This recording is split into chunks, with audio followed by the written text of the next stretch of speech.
যেমন সবুজ তেমন একেবারে দেশি ধনের পাতা। আসসালামু আলাইকুম।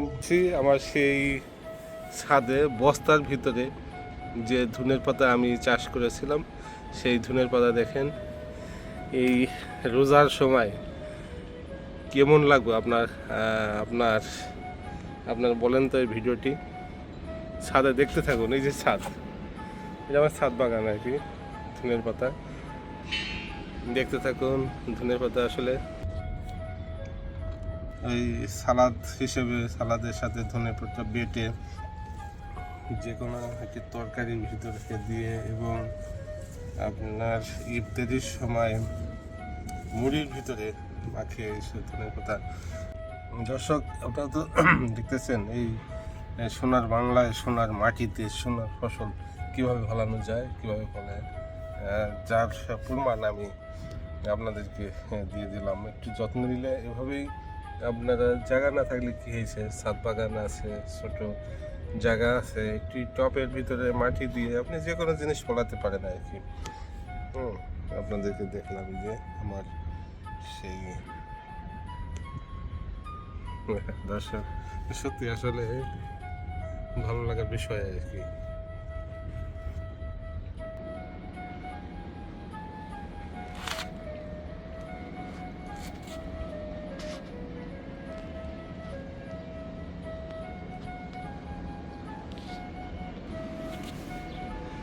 ভালো লাগার বিষয় আর কি, খুবই সুন্দর। হ্যাঁ, যেমন সবুজ তেমন একেবারে দেশি ধনের পাতা। দর্শক, আপনারা বলবেন যে ছাদ কই, দেখেন এই যে ছাদ, ছাদ দেখতে থাকুন। এই যে আপনাদেরকে ছাদ আমি দেখাবো। এই যে হচ্ছে ছাদ, ছাদের উপর থেকে আমি ভিউটা নিলাম। হ্যাঁ, উপর থেকে ভিউটা নিলাম, বিল্ডিং আর বিল্ডিং।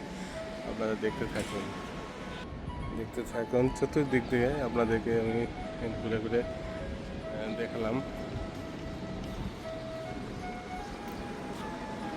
খুবই সুন্দর। হ্যাঁ, দেখতে থাকুন।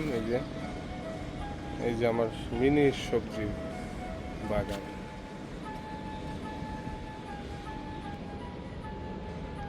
মিনি সবজি বাগান আমার, দেখতে থাকুন।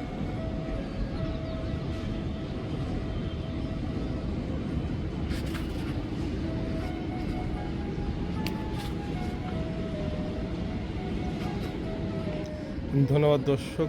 যদি একটু ভালো লাগে অবশ্যই, ভিডিওটি ভালো লাগে অবশ্যই একটা লাইক দেবেন, একটু কমেন্টস করবেন এবং একটু মন্তব্য করবেন, একটু লিখে মন্তব্য করবেন কেমন লাগলো ভিডিওটি।